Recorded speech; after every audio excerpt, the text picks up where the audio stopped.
It's the Sports Peninsula podcast. Coming up, the Detroit Lions improved their record to 8-1 on the season as they battled the Houston Texans last Sunday night, winning an epic 26-23 game on the leg of Jake Bates, who hit a 52-yard field goal to end the contest. The Lions come home to Ford Field this week to face the struggling Jacksonville Jaguars, who will be without their quarterback Trevor Lawrence. The Lions are off to their best start since the 1954 campaign. Can they make it 8 wins in a row? We'll talk about that and more next. Now, here is your Sports Peninsula team. Welcome, everybody, once again to the Sports Peninsula podcast. My name is Dave Drzezinski-Drew, and I am joined by Coach Andy Shield, the Marine City Mariners. Coach, we get to spend an hour together talking football. I can't think of a lot better things to do. Absolutely, man. Absolutely. Love doing this with you, man. Love talking ball, especially the Lions. It's been amazing, man, so far. We've only just begun. Indeed. Indeed. Is that a Carpenter song? It is. It could be. I just showed. Well, it was. I pulled my age card out right there. Hey, Coach, before we jump into Lions football, let's talk Marine City Mariners football. You guys are playing in a regional final tomorrow. Exciting stuff. Talk about it. Yeah, we are playing in Division 6 regional final home game at East China Stadium, 7 p.m. Tomorrow night. In East China Township at East China Stadium. We will be taking on for the second time in about 3 weeks the Detroit Central Trailblazers, city champion Detroit Central Trailblazers. Great football team, well coached, great guy. Jimmy's a great guy. He's going to bring his crew in there, and they're going to compete, and they're going to really try to take aim at that championship and bring a regional championship back to the public school league. We will work very hard to see that doesn't happen, and try to achieve what would be, if we can win, our 9th regional championship in Marine City history. And we will have won regional championships in Division 3, Division 4, Division 5, and Division 6. Wow, that is pretty. If we can do that tomorrow. That is pretty cool, man. That's awesome stuff. How'd obviously you won last week, but that was a tough game, right? Very tough game. The Warren, Michigan Collegiate Cougars are a household name in Michigan high school football, especially in divisions 5 through 8. They're a perennial power, high record, 8-1, 9-0 type team. They have tremendous talent, outstanding offense, very, very talented. One of their assistant coaches is former Detroit Lion, Teo Redding. He's their wide receivers coach and passing game coordinator, I do believe. And we were able to play a Mariner-like football game. Our offensive line and our offense was just phenomenal, and we made the defensive plays that we needed to get off the field. Special teams was brilliant. And we beat Michigan Collegiate, who's a top 70 team in the D zone all class. So this is a real good football team. And the Mariners were unranked. We're not in the top 100 in the all class. So we won 38-28 and won our 20th district championship last Saturday afternoon. Game was played at 2:00 at Warren Lincoln High School. So. It's been a great run so far. We've had a great playoff run. It really took off after we lost to Marysville, which was a very humbling night in Mariner football. Was that game from that point forward?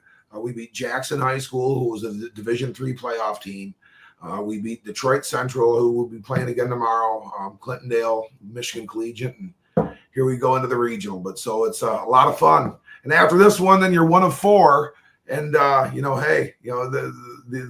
big stadium off of Adams there starts to get a little clearer. But it does for both teams that are competing in that game. So first things first, let's claim that 9th regional championship in Marine City history. Well, good luck to you guys. Definitely. We will be there watching. Definitely. Well, thank you very much. Yeah, we're going to be there. A lot for you guys to come out.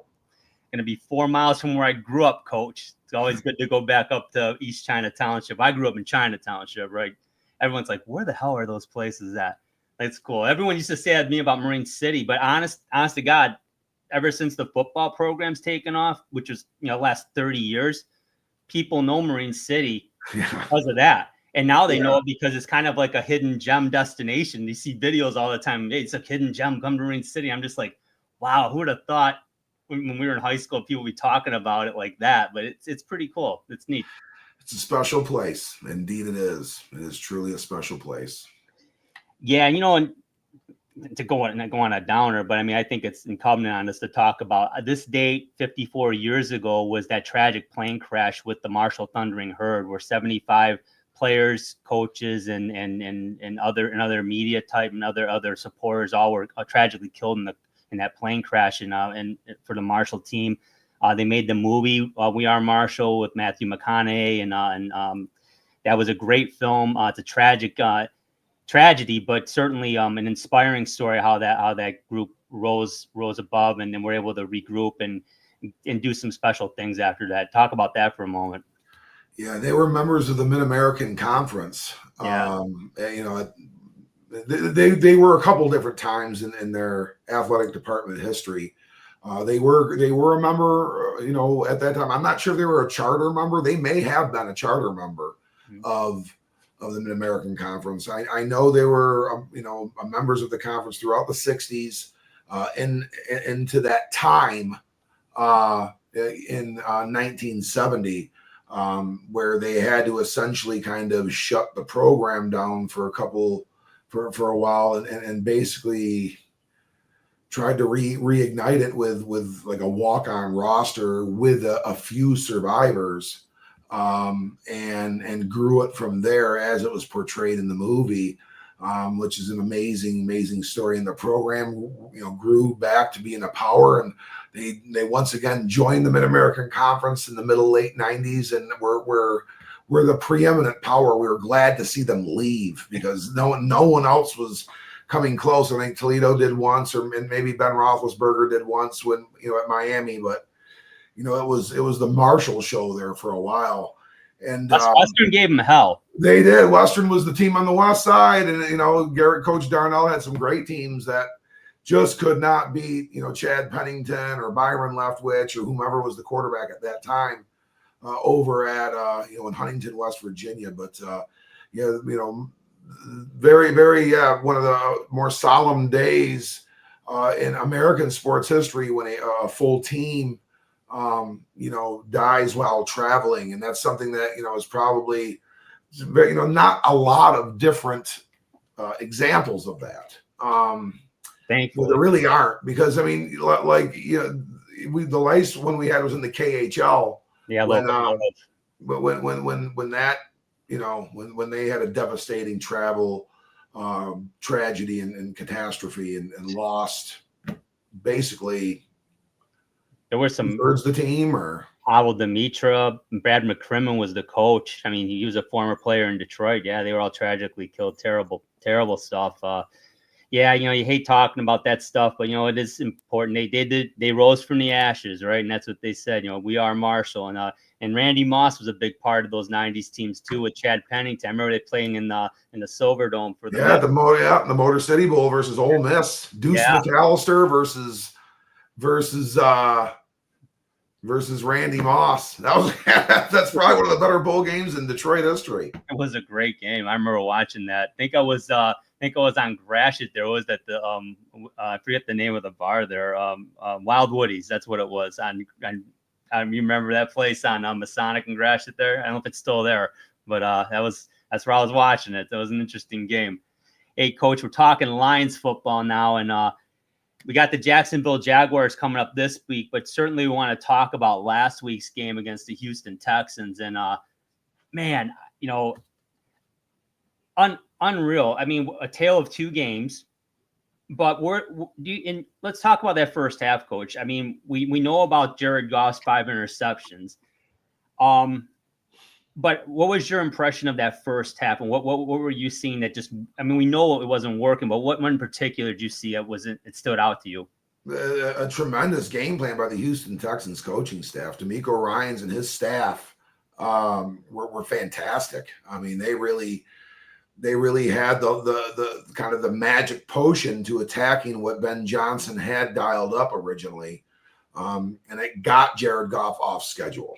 To say that he was good, to say that he was bad, I don't know if that's the area where you really need to take the narrative with Jared Goff's, performance on a Sunday night. But I think one thing that is very fair is that the Houston Texans got him off schedule. Mm-hmm. How and why did they do that? Well, I think there's a few different factors. I mean, they obviously had a scheme that was, disguised away a little bit, and we struggled blocking. We did. He was pressured a lot, and Jared's a guy that really is patient. Is a very patient pocket passer. The drawback of being an ultra patient guy is the windows actually do close. You're too patient. And I think that's what Jared Goff can be at times. Mm-hmm. And then those are where balls get intercepted because they're kind of telegraphed. And, we saw that a little bit. We saw a couple that were kind of really 50-50 ball, like tip type situations. Not going to say he played bad. Not going to really say he played good. But they were really defended quite well in the first half. The Lions were. And it really put the Lions defense out there a lot. And we were still feeling our adjustments because they played a fantastic football game, and we'll talk about that more at length. But at first, the Texans moved the football a little bit. What did you see, Drew, in the first half? Well, I agree with you wholeheartedly on the defensive game plan by Houston. And that was, other than the Lions defense this year, that's the fastest defense I've seen on tape. I've watched in any Lions game, in any game I've really watched closely outside of a Lions game. Typically I'm on the red zone if I'm not watching the Lions, but my gosh, they were just swarming the football, much like the Lions do against the run. I mean, once you get the ball, there's not a lot of rack going on. I mean, you were going to get corralled and brought down immediately. And I mean, they definitely were they definitely were kind of, I guess against the Houston offense, they were kind of almost like, I wouldn't say bend but don't break, but they weren't quite getting the shroud. But they were good against the run. That's the one thing they were the whole game, was very consistent against the run. They were very tough against the run. But yeah, offensively, and I agree with you, it's not that Jared Goff was terrible. He wasn't terrible, but we can't say he was good. I would give him a C+ if I were grading his performance. That the first half, though, you couldn't help but give him like a D-. I mean, 3 turnovers. But to your point, 2 of them were tipped balls, and one was a Hail Mary at the end of the half. So it is what it is. The other 2 were 50-50 balls, like you said. And I guess I would say the only thing I would say is that it looked like he and Williams were maybe not quite on the same page. And maybe that's because Williams was offered two weeks for the suspension. I don't know. But he and Laporte, and neither one were able to play defender in those situations, which you like to see.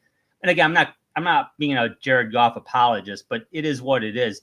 We've seen Jared Goff throw some bad interceptions. I wouldn't call any of those or classify any of those as a bad interception. But yeah, I would agree. They were kind of on their heels. It's, the defense still was playing well, but they got 10 of those 23 points off of those turnovers in the first half, Coach. So they allowed a touchdown, and they were able to stifle the Texans and hold them to 3 on 2 other occasions. So I would say kudos to the defense in the first half for just weathering the storm. That's how I saw the first half. Yeah, and they capitalized on the turnovers. I mean, they had 10 points. It was, they had 10 points off of our turnovers. So I mean, the offense, really struggled in the first half, being what they've been throughout the year so far for the most part, which is the model of consistency.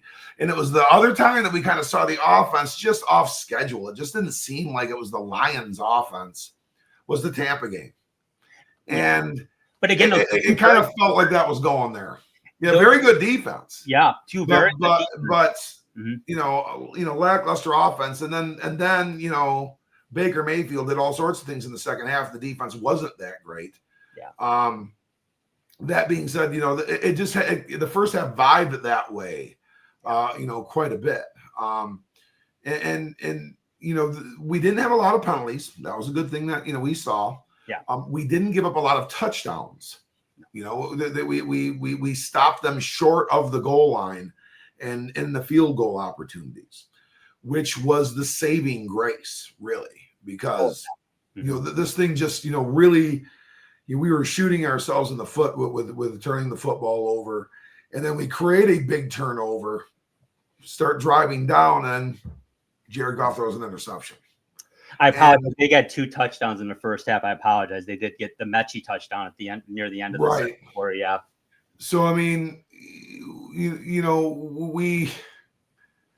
it just, and that was coming out of this into the second half, and it was just like, okay, and you felt for Goff because he had played so almost pristinely, almost perfect these last several weeks, that to have a statistical, boondoggle kind of, happen on him, that's like he's catching up the season all at once. But hey, these things do happen. And yeah, you typically lose the game, and you play 17 of them for a reason. But that's not what happened, did it, Drew? That's not what happened. No, and there's a lot of things different about this Lions team than any teams we've seen in the past in Detroit. And I'm being very sincere about that. And that's not fandom. They're different. Coach, we talked about it. I know we talked about this, technology obviously has improved. So everyone's got a Microsoft Surface in their hand. You're making adjustments on the fly, but everyone has it. So playing field level, apples to apples, whether you had a pen and a piece of paper or a pencil, or you got a Microsoft Surface, the Lions have always been late to the party and adjusting on the fly in games. And even this group, a couple of seasons ago, it was an adventure in the third quarter, because you knew the opposition was going to come out and make their adjustments and smack them in the mouth and punch them in the mouth. And the question was, will they respond? This year, different scenario. The Lions will make adjustments. The opposition must adjust accordingly as well. And the Lions are so damn good. They kind of they are imposing their will on teams. And that offensive line is still the linchpin. They're what drives this. So in the third quarter, amazing. Campbell's, obviously they interviewed him before that they were playing the video of the interview, and he's talking about how they needed a turnover early. And as he's saying it on the video, there's CD, right? Carlton Davis getting another interception. It's like, wow. And even Collinsworth and were saying, wow, that couldn't have been any more perfect. That's like perfect TV. So it started well there, and they kept persevering. And that defense, coach, talk about them, because they tightened their belts up and they said no more. And Joe Mixon, who's been great all year, did nothing in that second half. We've got some definite backs to pat, and it starts with our general manager Brad Holmes, and then it goes to defensive coordinator Aaron Glenn and our defensive back coaches, because our secondary has gone from being a liability on the 2023 team to being the strength maybe of the team outside of the offensive line. That's true. On the 2024 team. And it's led by the guy that you had mentioned. And really, to me, he's really in some of the ways that the guy on that defense that I respect the most, and that I am really, really happy we have and think the world of Carlton Davis. He has been marvelous, since he's come here from Tampa Bay. That was a fantastic trade. That's how we acquired him. Yep. From the Bucks, and he was on that Super Bowl winning team with Tom Brady that beat the Chiefs. Yeah. So I mean, this is a guy that's just and he's got a lot of just high esteem held for him. DK Metcalf, CD Lamb. I'd want to say Michael Pitts in Tampa have all said far and away the toughest, cover corner they play against physically was Carlton Davis. That's who we acquired in getting him, which he clearly needs to be here, even though we did draft, two defensive backs, one of which is another starter who is improving.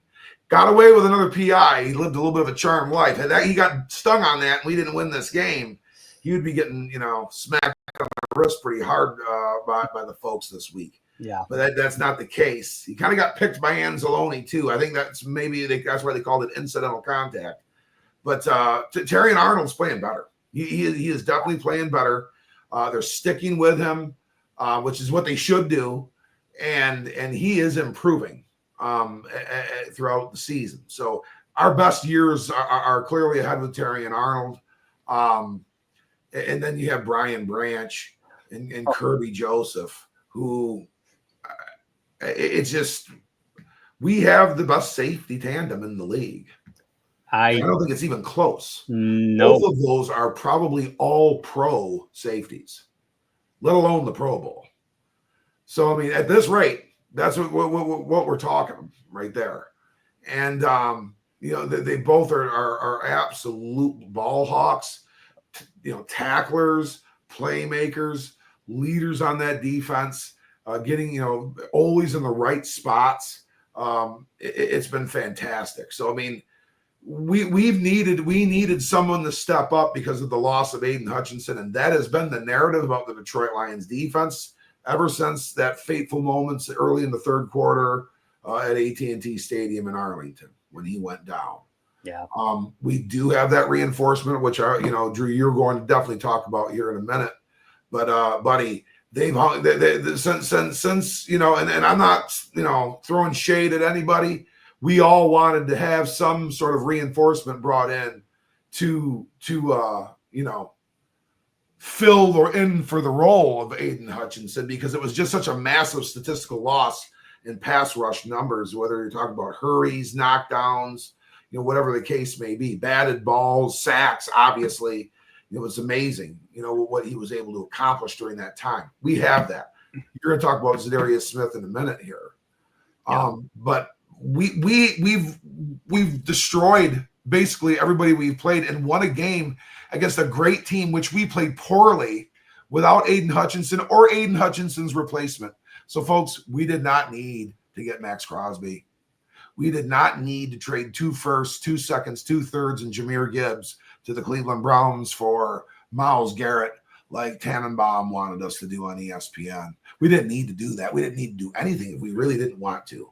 Because, folks, we're that good, and your defensive backfield is the best in the NFL. Yep, and you got to get the SOL out of your heads, folks. That it's not like that anymore. This team's culture has turned the corner. This is season number 4 for this regime, and it's safe to say that other than year 1, which obviously was not good, but it gave us something to build on the last 6 or 7 games. Okay. The culture changed, and how critical that is, Coach. I mean, you're coaching Marine City when the culture changed. What happened? It's a snowball effect, and everyone buys in, and then everyone's seeing it, and everyone wants to be a part of it. That's what you're seeing in Detroit now. It's what the Zadarius Smith said. People want to be in Detroit now. That was not the case 5 years ago, 10 years ago. And what's amazing too is this Lions team, what they did last Sunday night, with 5 interceptions and being down more than 15 points at the half, came back and won a game for the first time in the NFL since 1970 when the Baltimore Colts beat the Chicago Bears. The Baltimore Colts went on to win Super Bowl 5. So that shows you, and it proves, it absolutely, it stamps that this is a very good football team. The game is never over against the Detroit Lions. And it's amazing. I mean, I really love saying that, Coach, because we've literally never been able to say that as fans. We've never been able to say that. You could. I could say a lot of things. It doesn't mean I'm not full of what, but I'm being sincere. I mean, this team's never out of it. They're never, you can kick them, you can beat them down, but they will come back. They will come back. And that's why they're never out of a game, and I love it. But Zadarius Smith, I agree with you. He's who we kind of targeted 3 weeks ago. I never wanted to give up all that draft capital, but I would have for a Crosby or a Garrett. But when you have to sacrifice a Gibbs, and I know Tannenbaum's trade scenario is ridiculous, but what's not ridiculous is you would never have been able to resign him, and you wouldn't have been able to resign Brian Branch. So you spend all that draft capital to trade and to make picks to solidify a secondary that you're going to break apart in 2 years. That's not smart. That's desperation. That's the act of a desperate team, a desperate person. You don't do that. They're building something special here. Let them go. I mean, folks, it's just, and no one's calling anyone a dumbass or anything like that. I mean, and you can like whatever you want and want to have happen, whatever you want. But I mean, if you just take a little bit deeper look in the league, the long-term success, the teams that are always being named for Super Bowl contenders and are always making deep playoff runs.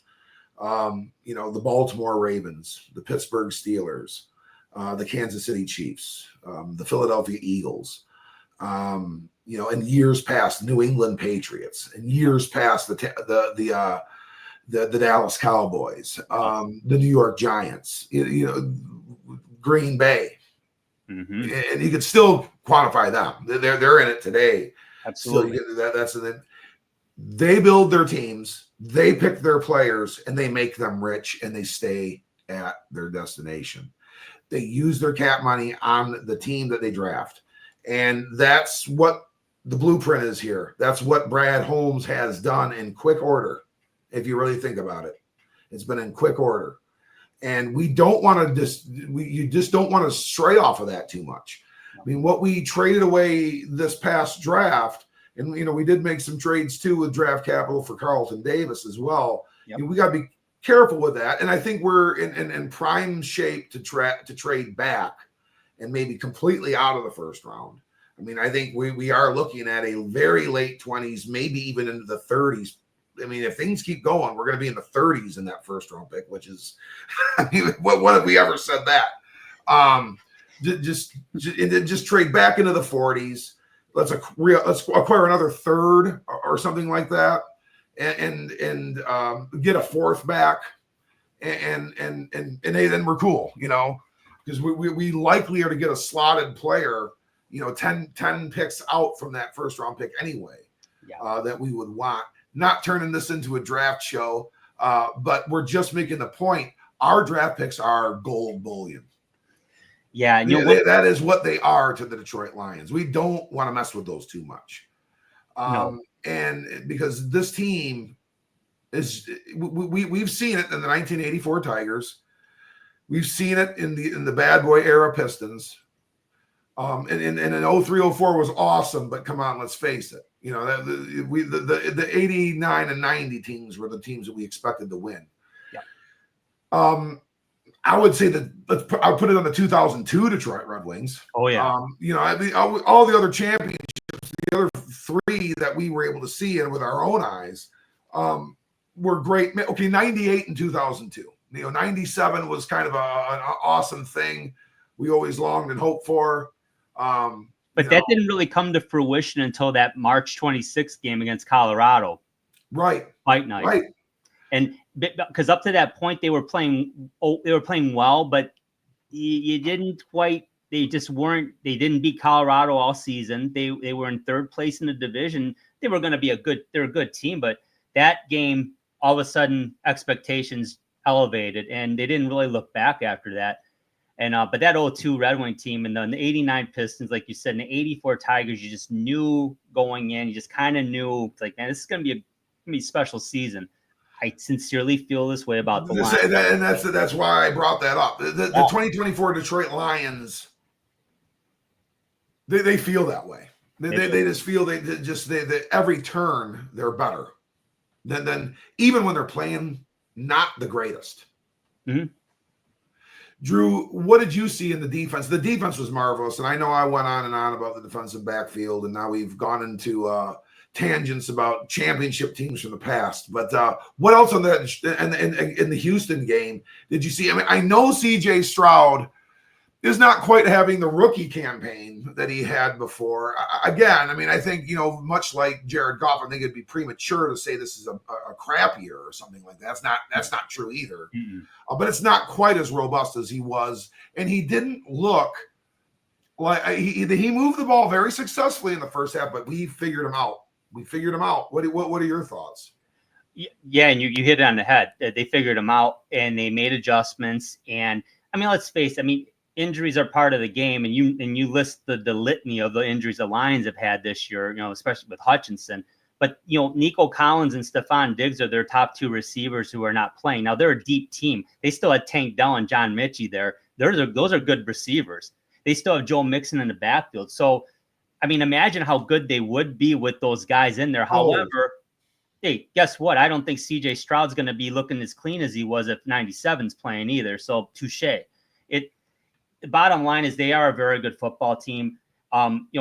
We talked a lot about what the Lions didn't do, but I'm glad you touched on it. Actually, Houston did a lot of good things. It's not like the Lions just, crapped the bed in the first half and then figured it out. No, they struggled, but a part of that was a big part was because of Houston. They're going to be a playoff team. Yeah. Oh, absolutely.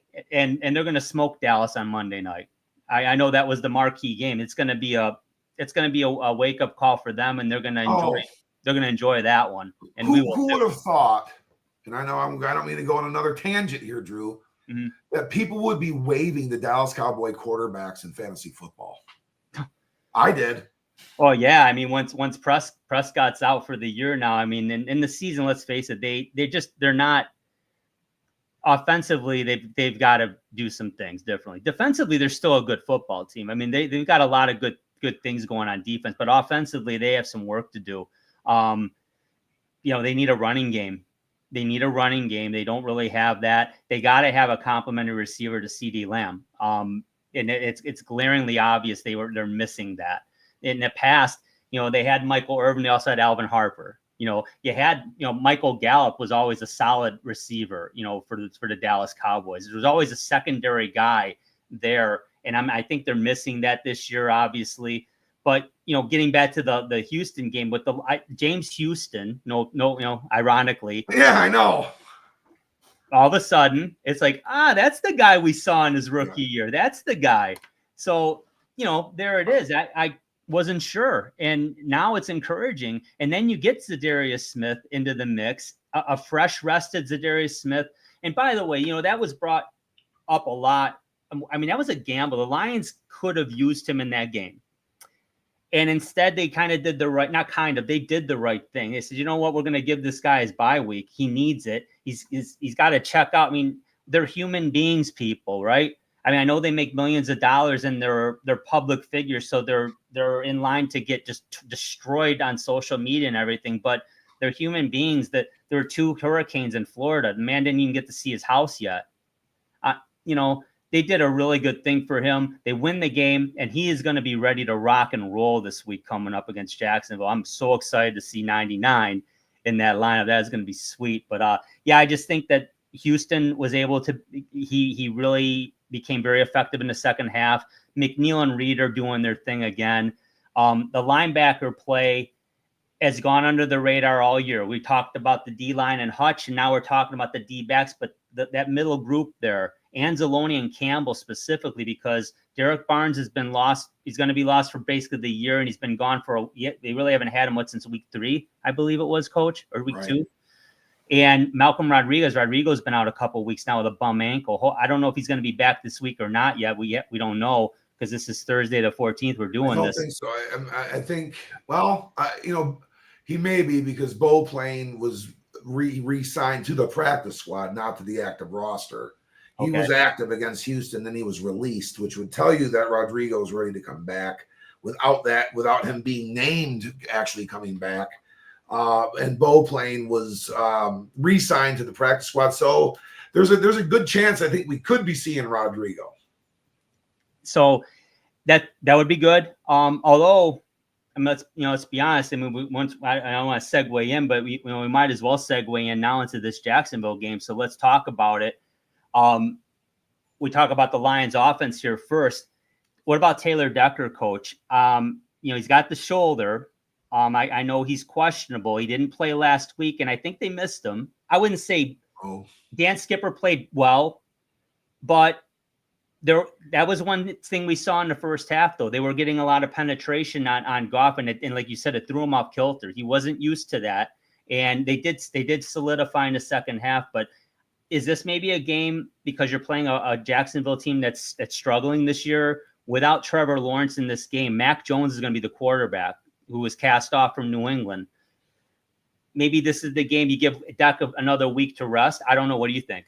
Well, I mean, you're going to have Trayvon Walker and some other great, guys, and Allen rushing the passer, and That's true. some good football players, and Josh Allen and I just named him. Trayvon Walker, yeah. Trayvon Walker. Well, that's the Thinking about too many things here, Drew. But so we got to be careful. Minnesota beat them 12-7. So I mean, it was a defensive war. They're playing pretty good defense themselves still. They are struggling moving the football, and will likely continue to do so if Trevor Lawrence is not available. This is a team that's underperforming.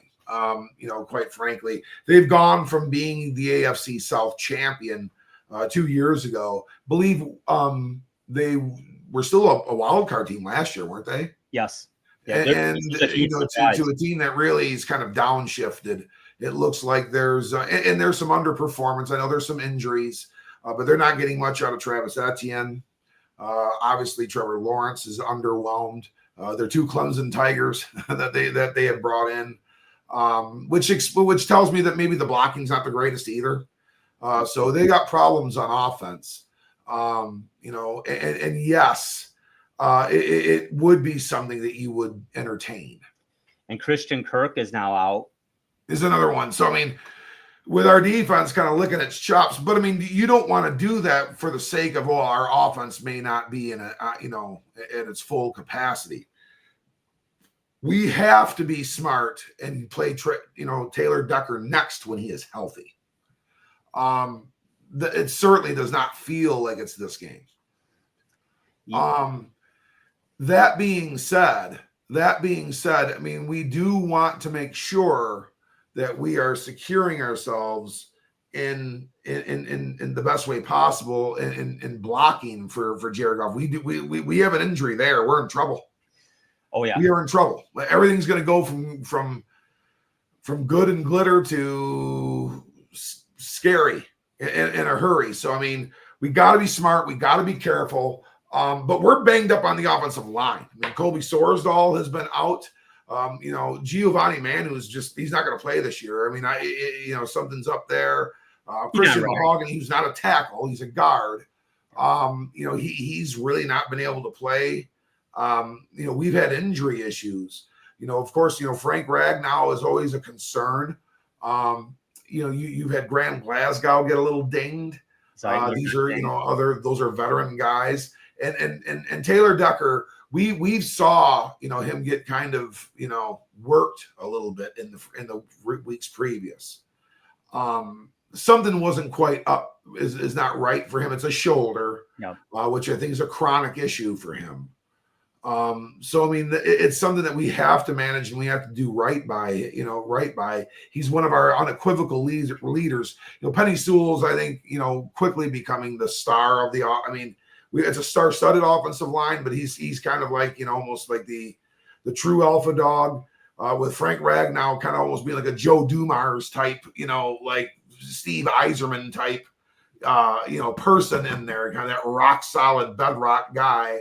Yep. Charlie Gehringer type play, guy, just bedrock elite, but not in the shadow, and creates more of a shadow than he does sit in one, but maybe not going to get all the hubbub.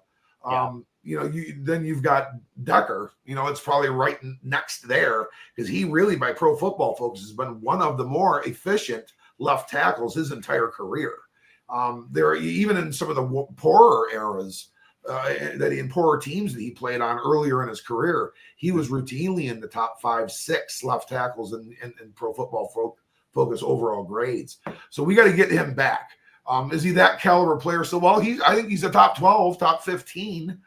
He's definitely in the top half as a left tackle. So, I mean, we got to get him right. So yes, I would say let's hold him out if it's not 100% and he feels ready to go. Yeah, and I agree with you. But you brought up the 2 guys that you got to be concerned about in that defense, which is Josh Allen and Trayvon Walker. Walker's got 7.5 sacks this year. I believe 5 sacks for Josh Allen. So they're not a ball hawking defense. They've got about, I think, 5 or 6 interceptions, but it's like by 5 or 6 different players. Nobody has more than one pick. So they're not creating a lot of turnovers per se. They have it's a good solid defense with a pretty stout pass rush. But that being said, I mean, it's like you said, that 12-7 Minnesota game. Yeah, I mean, you can see they're having so much trouble generating points on offense. The injury bug, I mean, like you said, Etienne's been off injured. Tank Bigsby came in and played pretty decent for him. Now he's hurting. Christian Kirk's out. Trevor Lawrence is out. I mean, honestly, you never want to say, good luck. They have no chance. But when we talk about the Lions defense against their offense, when you're missing, like you said, if the Lions miss Jared Goff, they're in big trouble. And let's face it, if with the Trevor Lawrence being out for the Jacksonville Jaguars, they're in big trouble, especially against this defense. Even without Hutch, you're not gonna be able to run the football very effectively. You're gonna try, but you're gonna struggle doing so. How do you beat this Lions team in the air with Mac Jones and without Christian Kirk? Well, I mean, they're going to craft that game plan. We don't have to worry about a running quarterback. So, we are definitely going to be able to play flats easier and commit more there. So if they want to flare on us and do high percentage passes towards the flat, kind of, swing and flare us to death, kind of like how we got it going against Houston and kind of got our rhythm going. It's exactly what Curt Cignetti did to Michigan State a couple of weeks ago when he put 47 consecutive points on the Spartans. He just started flaring and swinging them to death out in the flats to running backs. And if they want to try to do that, we're going to be defending it. If they want to, we've been tough on the run all year, and they've struggled running the football all year. So, I mean, do they play into the teeth of our defense? Yes. Do I expect that they're going to play quite well and struggle scoring and moving the football, consistently against the Lions? Yes. What we want to really see is obviously to come out and play their game and be very strong, but we want to see that Lions offense back on schedule. We don't want to see.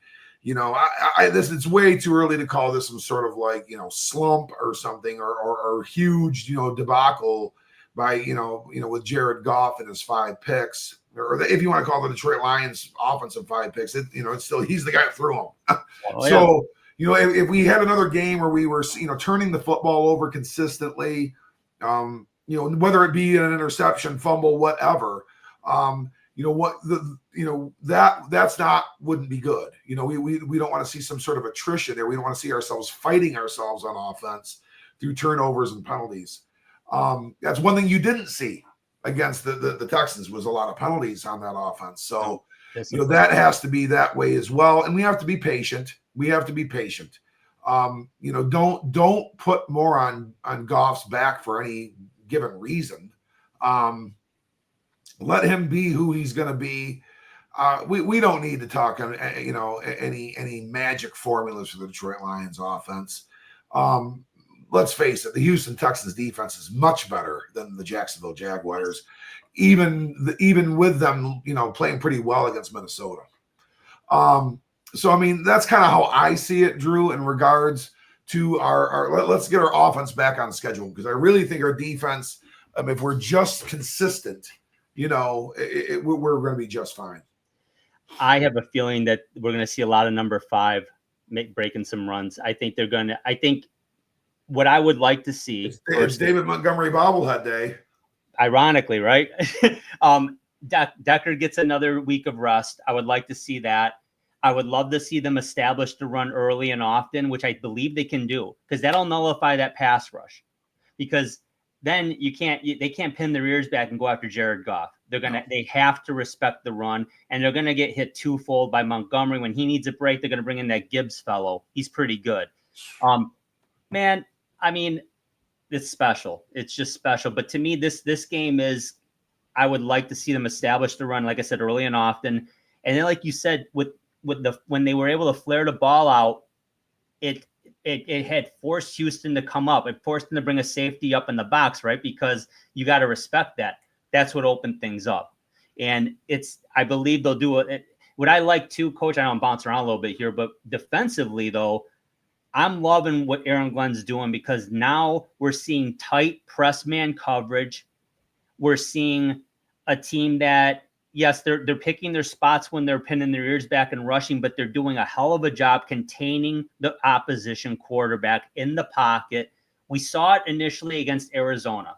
That in week 3, that was the first time it was like, oh, the Lions contained a running quarterback. And I mean, Arizona's a damn good football team. They're right now they're in first place in the NFC West.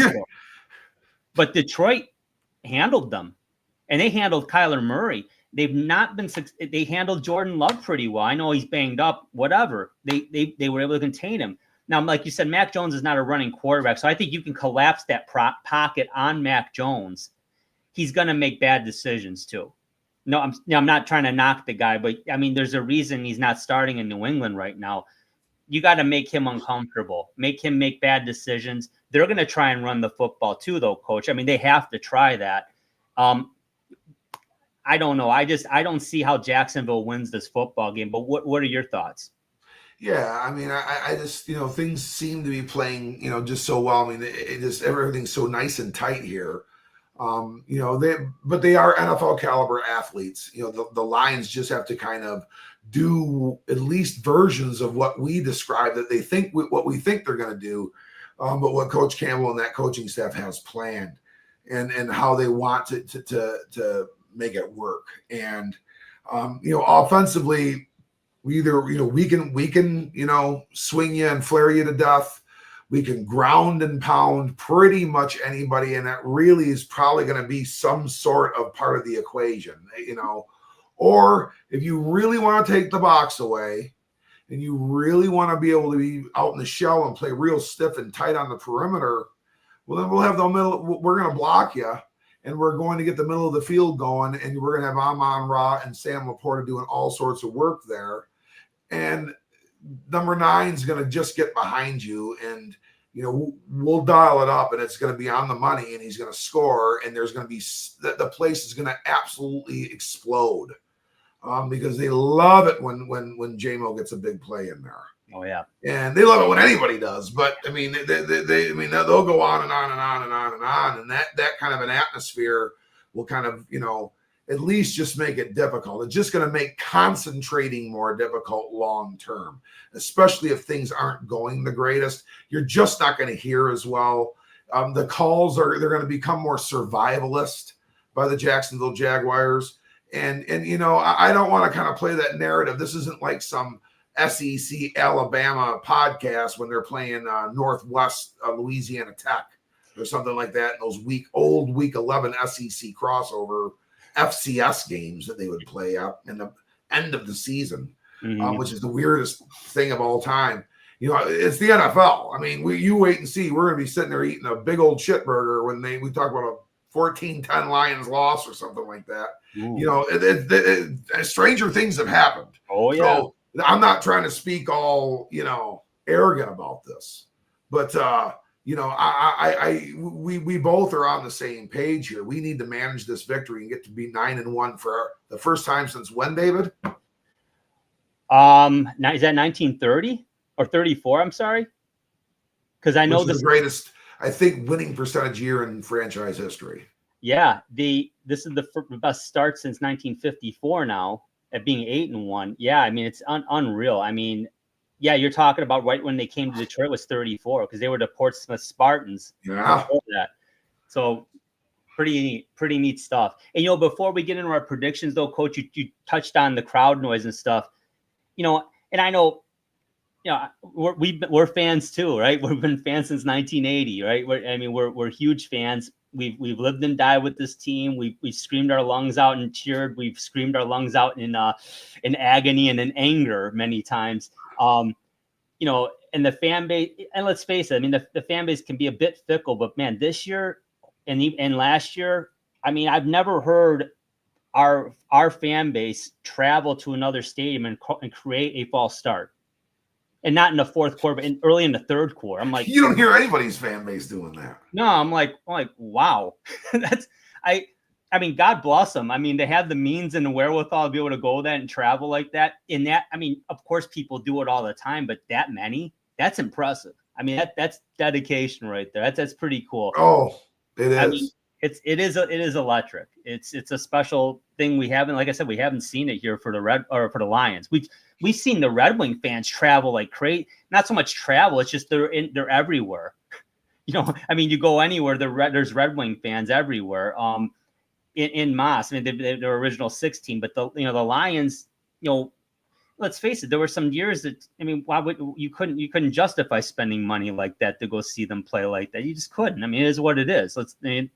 Hell, I was a season ticket holder for 9 years. My last season, not because of it, was the 0-16 year. I happened to move out of state and I had to give them up. Now, I didn't know if I was coming back, so it's like, okay, no. I guess I can't have them anymore. Now I can't afford them, but it is what it is. But I think it's really special the way the Jared Goff chants popping up everywhere. I mean, it popped up at a Marquette basketball game, if I'm not mistaken. The Uper said that a few weeks ago. So I mean, it's pretty cool. Let's talk about this game, Coach. How do you see it shaking out for predictions this week? Well, I mean, the Lions. This may be the most confident I've ever been about the Lions winning the game. I was pretty confident about Tennessee as well, and that wound up being a 38-point victory. Yeah. I do think Jacksonville is going to come in and swing and play pretty good defense. This was the former AFC South champion in a wild card team. Okay, they're better than the Tennessee Titans. They're better than they are, even though they're hurting a little bit. This isn't going to be a 52-14 game, but I just don't see them doing much on offense. I'm gonna go 28-7. I think it's because we're gonna manage things and I mean, we could be. I mean, there's no reason to make this 52-7 or 59-7 or trick play them to death or anything like. We let's just do what we do. Manufacture maybe a score a quarter on average. Maybe 2-1 and win a game 28-7, 35-7. Just in a robust fashion. I'm pretty much on the same page as you, Coach. I'm seeing it at 31-10. Now, I don't think, and I agree with you, it's going to be by quarter. They're going to score every quarter. It's not going to be a blowout at the half. I could see it being a 14 or 17-3 or 17-7 game at the half. And then I think the third quarter, they'll start pulling away. By the fourth quarter, they're going to start killing the clock and running them down, or they may have to just run it down their throat, but they will do that. I'm very confident the Lions are going to do that. But again, I don't think it's going to be like they're going to come out of the gates winning 21-0 after the first quarter. I don't see that happening, but I think they'll win handily. I'd like to see Decker get that week of rest, like I said, and he very well could. And Rodrigo, if they're able to shelve him another week, but it doesn't sound like it's going to happen. That's okay. If he's ready to go, he's ready to go. Cool. Jalen Reese-Maven's nicked up too. So, they certainly, you don't want to take chances. You don't need to take chances in this game. I think they have the personnel that's going to be able to handle it. Now, next week, Coach, we don't typically jump ahead, but just looking ahead a little bit, the Colts come to town, I believe. No, actually, we go to Indianapolis. Is that right? Yeah. So again, and that's a solid team, but they've been a team that has had some issues at quarterback. Richardson's getting the start again now. Flacco's there in case, right? So they're a tough group too. But at the end of the day, I really see this Lions team going 9-1 and going into that game, and then you go into the Thanksgiving game with Chicago. I was looking at the schedule today, and I'm like, what? Even to be just being a realist, thinking, okay, they might drop a couple games. To say this team could be 14-3 at the end of the year is not far-fetched at all. No. I don't think a lot of people thought that from the first place.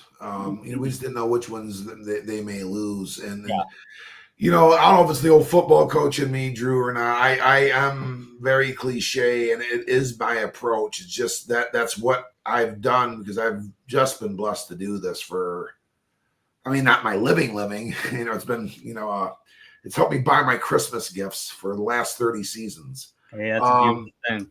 And you just don't get out of you got to go week to week for the most part. Yes, you can plan ahead and stuff like that as far as managing injuries or where you want to be or have installed by a certain point in time. But, you got to take care of the task at hand, which, for the Marine City Mariners is the Detroit Trailblazers. For the Detroit Lions, that's the Jacksonville Jaguars.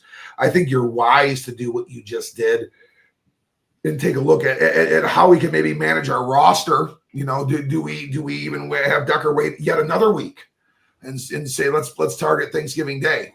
I need to, because I think you do, because that's a short week. I don't think you bring him back against Indianapolis and bang him right in there again on Thanksgiving Day. I don't think that's healthy. And who do we have on Thanksgiving Day? Chicago Bears. Yeah, things are going really, really, really well there again, aren't they, Drew? I'm a little surprised. I really expected them to be. I expected them to play not as well as Minnesota is, but I actually expected them to be a bit of trouble. I expected Minnesota to be in Chicago's shoes, losing McCarthy. So kudos to them. But yeah, Caleb Williams has struggled. Yeah, it's been a surprise. And Jaden Daniels has just been amazing in Washington. So there may be some buyer's remorse there. I don't know. If I got one for any team of our rivals, certain people don't like the Packers. I don't like them either. I do not like them either. But that's not my most hated rival in this division. It's that team, and we'll save that one for that time. Mm-hmm. But Drew, we were talking a little bit about the Dallas Cowboys earlier. Their starting quarterback just so happens to be the co-record holder for most touchdown passes in a single game in Michigan high school football history. And that individual is Cooper Rush from Central Michigan and Lansing Catholic High School, who is on the other side of the bracket of the Marine City Mariners in Division 6. Juggernaut. But he's the co-record holder. We've got about 3 minutes here. He holds that record with another professional athlete. I will give you as much time as you want in remaining, but enough time for me to answer this question because it's a great, great factoid and way for us to leave. I can't wait. Who do you think it is, Drew? Oh my gosh, I'm afraid to even try to guess. My gosh, I really don't know, Coach. Who you got?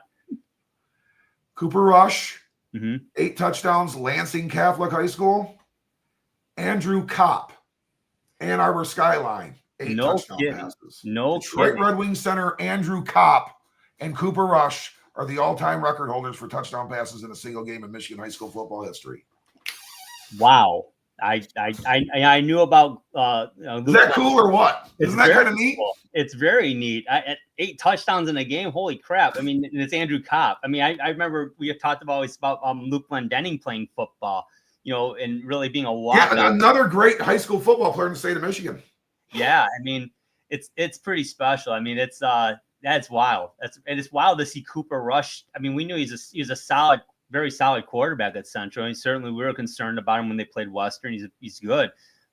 Good for him. I hope he does something there, honestly. He's really kind of had a charm, like Jim Sorgi from Fraser High School in Wisconsin, Craig Krenzel from the Utica Ford in Ohio State. These are some other guys that are Michigan high schoolers that were a long time. Jim Miller from Waterford Mott High School. Oh yeah, Mills. It's kind of neat. We do have a little bit of a pedigree. Gary Danielson from Dearborn Divine Child. Yep. His high school coach Bill McCartney. Ooh. So that's some neat stuff, some things. But yeah, isn't that Andrew Kopp? A great high school quarterback in this state. I would never have guessed Andrew Kopp. I would never have guessed that. I'm sure some people might have known it, but I'm not one of them. I'm sorry, but that's pretty wild, man. Hey, Coach, good luck tomorrow. We will be there watching 7 o'clock. Thank you for coming out. Oh, man, I cannot wait. I'm going to get a big old Gar burger before the game, too. Wonderful. Yeah, pop down to the field afterwards. Oh, looking forward to it. Welcome down there. I appreciate that. Coach, thank you. Everybody, thank you for watching. Thanks for subscribing. Don't forget to check us out on YouTube. Check us out. We have our Facebook page, our Twitter X account.